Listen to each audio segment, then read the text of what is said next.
YouTube. It is Wednesday, August 23rd. I'm hearing a term more and more frequently called financial infidelity. Let's talk about it. But before I do, don't forget to smash that like button, hit the subscribe and bell notification as well. Financial infidelity. That's a sounds like a term. And think about this. It's a fairly new term for me, but the concept is not new. The concept is not new. Now the Bible describes infidelity as adultery, sleeping, the actual act of sleeping with somebody else other than the one that you are. And I'm not going to say contract, because a lot of people will say, well, marriage is a contract. I'm going to say covenant. When we are standing there together, we are taking a covenant. And think about this. When we're actually having sex, we're actually taking a blood oath. I don't want to get too detailed about what those details of that consummation is. But, if she's a virgin, there's breaking of things happening, blah, blah, blah. You think about it. You guys are actually taking a blood oath there. Thus the consummation. But back to this financial infidelity. What is it? Now, times have changed. Times have changed where we have, especially in the black community, we have more, a lot of the black females make more money than us black men. You find a black guy like me, heading to the $200,000 mark, on a man scale, that's only, 1 to 3%. Look around, 1 to 3%. 1 to 3% of men. Average black man makes about $40,000 a year. $40,000 a year. Those are statistics. You can go to blackstatistics.org to look these things up. But financial infidelity, getting back to it, what exactly is it? I'm gonna say this when it comes to finances. Now, there are two things that will end a marriage, and they say it's sex and finance. Sex and finance. You guys know my story, and I have no problem working. I have no problem providing. But when the other partner recklessly spends, and I'm not saying recklessly spending on the house, I'm saying recklessly spending on themselves. Amazon packages keep arriving. Oh, you got this subscription. Oh, that subscription. And they're not willing to. No problem. If you want to reckless spend, how are we going to get that money back? Because yes, even though you work, if you're not required to pay any bills, and it actually came back to me. Well, so-and-so said that, all she's got to do is have enough money to pay A, B, C, and D.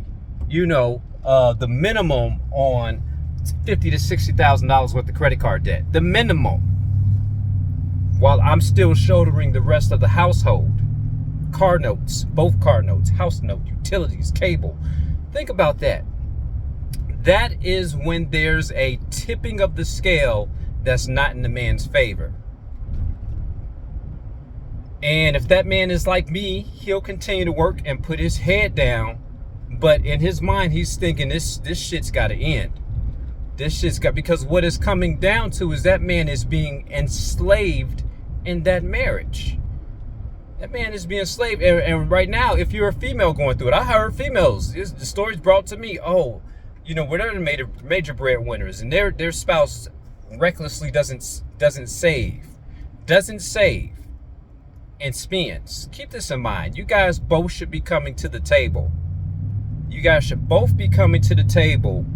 And if you guys are both working, keep this in mind. Back in grandma's day, grandpa was the only one working. So he brought her to the table and said, this is what we have saved. If both of you are working and receiving a paycheck, he needs to come to the table and say, hey, this is what I'm saving. This is going to go towards us. And she needs to come and do the same thing. Hey, this is what's coming towards us. Okay? And anything else additional other than that, hey, explain. It's like I told my wife, say hello. I said, hey, you got me now. You shouldn't have to buy yourself jewelry. All you need to do is let me know what you want. And she, likewise, in turn, should say, hey, what do I do? That Porsche 911 Turbo, I got that for you. I did that, or that piano, or this or that. We supposed to buy each other. We supposed to be giving to each other now, because you're still giving to yourself, but no longer are we, I'm gonna go do that. No, I got you, you got me. Anytime, and we're talking about, especially if there's no kids involved, no, you guys need to be co-equals in the finance. I don't mean equally making the same amount of money, but I should come to you and be like, hey, what you got for the house? What you got for the house? This is what I got for the house. And everybody knows, like in the movie Casino, the house always wins. And when it's what you got for the house, not what I have towards my endeavor over here, or what you got to your endeavor over there. No, what do we have for our house? Because this is the thing that trumps them all. What do you have towards our kingdom? Not towards my music career, not towards this is for us. And when this is for us, I mean, this is for a rainy day. This is in case we need to put down a down payment on a bigger house. This is in case we need to get another vehicle. Then we go into the pot and say, okay, cool, that's what we got. Hey, let's buy this in cash, because we are both fully invested in us. Anytime that scale gets tipped where you have one doing all of the pulling, that's no bueno. Take it from me. That is no bueno. That ain't gonna work. That ain't gonna work. Because somebody's gonna start to feel either that. And I've heard it before where spouses have told me, I feel like I'm being taken advantage of. The females have told me this. I feel blah, blah, blah, because the other person is coasting. No. You guys should both be putting your goals down online and going at it at the same pace. At the freaking same pace. You can see this kind of strikes a chord with me, because it happened to me. At the same pace. And if you guys aren't going at the same pace, and it starts to get, one person's doing all this and doing all that, hey, the other person better look at where they can pick it up, pick up. Hey, okay, I did this. If I'm financially making a life easier, okay, well, how am I gonna make this dude's life easier? Because let's be real. It's like, okay, if you're a guy like me, I'm a blue collar man. Even though I've worked in various office settings, I've done this. Right now, at this stage in my life, I make my money with my hands. I make the money with the sweat of my brow. So if that happens to get spent, okay, well, we need to spend on this. In my mind, I'm constantly thinking, okay, how is this going to get put back? Which equates to, my hours of overtime isn't picking up extra shifts. My hours of overtime is using my extra hands, picking up extra repairs, being out in the sun, getting weathered, getting beaten. That's the nature of what I do.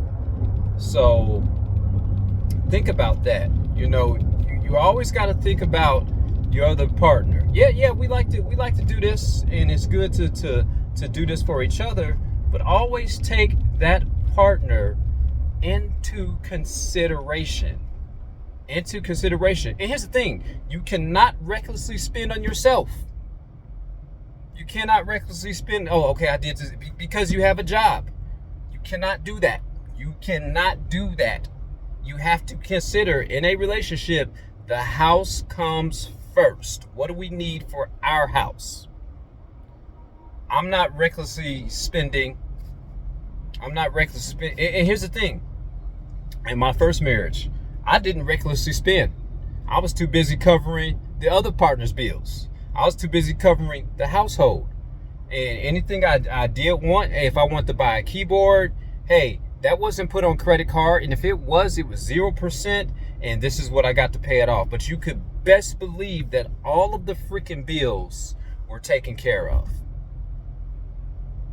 So think about that. If you're in a relationship, before you do this in a relationship, the house comes first. The house comes first. Make sure, okay, this is what we got going to the house, and come to the table.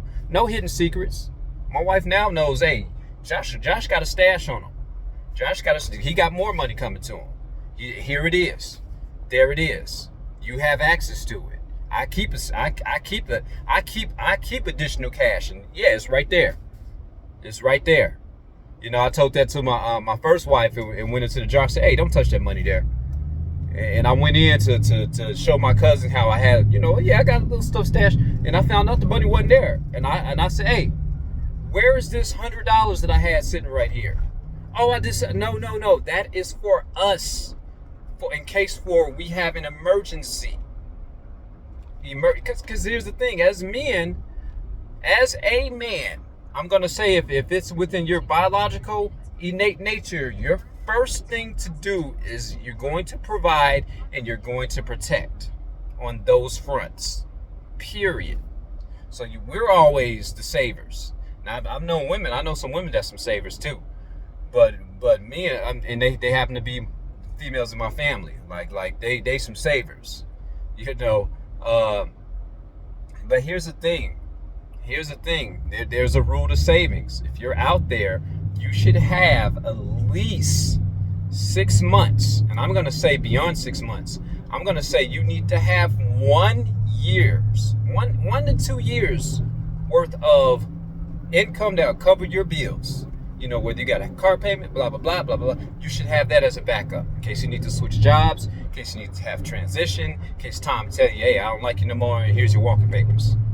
In case, I get sick. I have stoppers in place. But this is what you need to do. The passcode is this. This is all you need to do. Tell them you so-and-so, blah, blah, blah. We have got to put those things in place. Do it. If you love your spouse, do it for that reason. So back to this financial infidelity. It has crippled. I mean, shoot, it may cripple before somebody cheat. Somebody might be like, hey, it's okay if I turned, but I said, man, you start digging in somebody else's pockets, crawling into to debt, and think about that. Because once you start crawling into debt, years. It could take you years to get out of that shit. So anyway, let me know what you think about this topic in the comment section. Peace.